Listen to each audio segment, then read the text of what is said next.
안녕하세요 여러분, 나미입니다. 오늘은 잘 그리는 사람들 그림을 따라 그리는데 왜 내 그림은 이상할까에 대해 제 생각을 얘기해 볼게요. 대부분 비슷하게 경험을 하셨을 거예요. 내 그림에 관심을 가지게 되면 내가 좋아하는 스타일의 작가님 그림을 찾아보게 됩니다.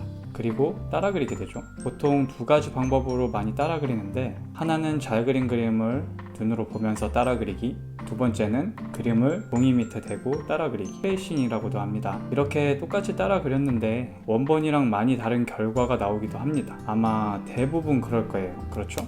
여기서 우리는 실망을 하게 돼요. 아, 나는 그림에 재능이 없나?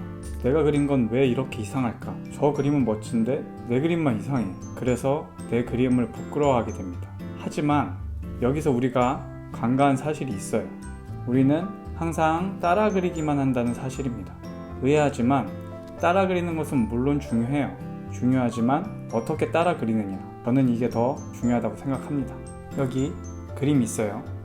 이 그림을 따라서 그린다고 했을 때 보통 우리는 바로 종이에 따라서 그렸죠.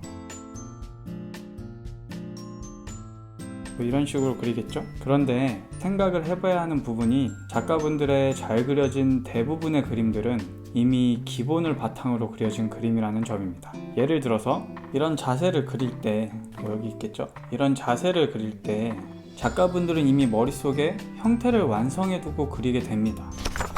도형의 형태로 머릿속에 밑그림을 그려놓고 종이에다가 옮기게 되는 거죠.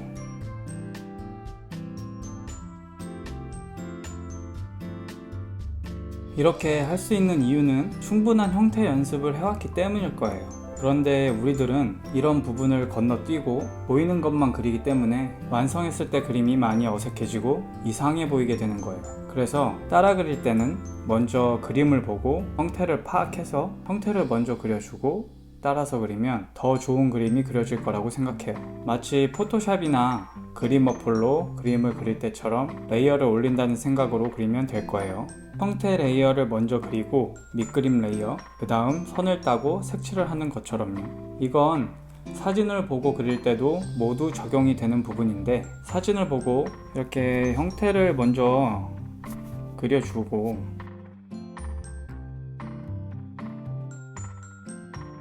그 다음에 선으로 그려주면 좀 더 안정적인 그림이 그려질 거예요.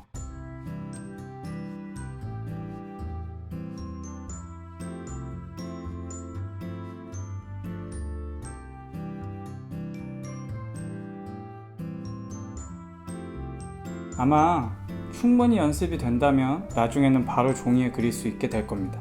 여기까지 왜 내 그림은 이상해 보일까에 대해서 영상을 만들어 보았어요. 영상 시청해 주셔서 감사합니다. 그럼 다음에 만나요. 안녕.